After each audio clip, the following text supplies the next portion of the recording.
Auditeurs, auditrices, voici venu votre moment de dévotion matinale. Le peuple de Dieu n'est pas trompé. Par conséquent, s'ils vous disent « Regardez, il est dans le désert », ne sortez pas. Ou « Regardez, il est dans les pièces inférieures », ne le croyez pas.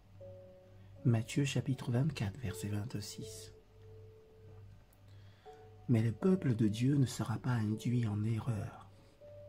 Les enseignements de ce faux Christ ne sont pas conformes aux Écritures. Sa bénédiction est prononcée sur les adorateurs de la bête et de son image. La classe même sur laquelle la Bible déclare que la colère non mêlée de Dieu sera déversée. Et de plus, Satan n'est pas autorisé à contrefaire la manière de l'avènement de Christ. Le Sauveur a mis en garde son peuple contre la tromperie sur ce point et a clairement prédit la manière dont il est, oui, dont arrivera sa seconde venue.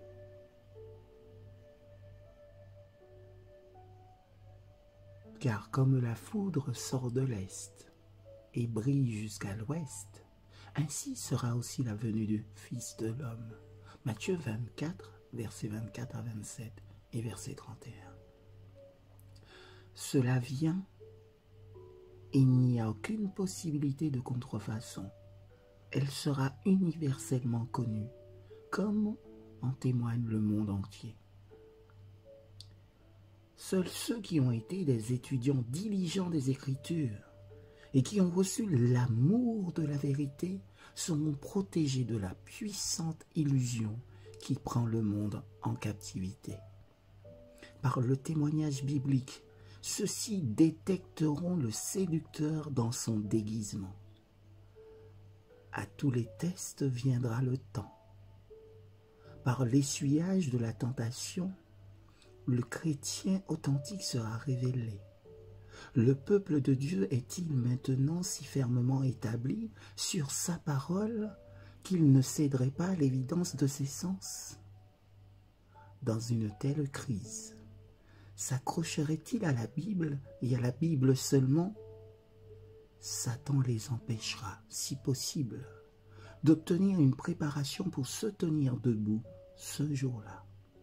Il organisera les affaires de manière à couvrir leur chemin, à les emmêler avec des trésors terrestres, à les amener à porter un lourd fardeau lassant, afin que leur cœur soit surchargé des soucis de cette vie et que le jour du procès vienne sur eux comme un voleur.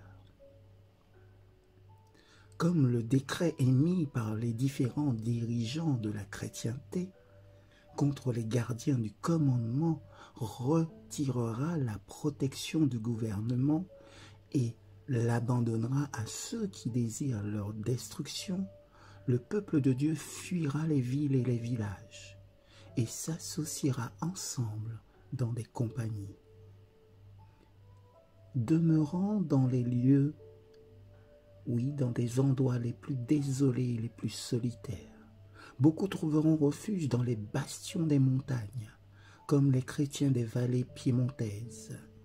Ils feront des hauts lieux de la terre leur sanctuaire et remercieront Dieu pour les munitions des rochers. Ésaïe chapitre 33, verset 16. Mais beaucoup de toutes les nations et de toutes les classes, hautes et basses, riches et pauvres, noirs et blanches, seront jetés dans l'esclavage le plus injuste et le plus cruel.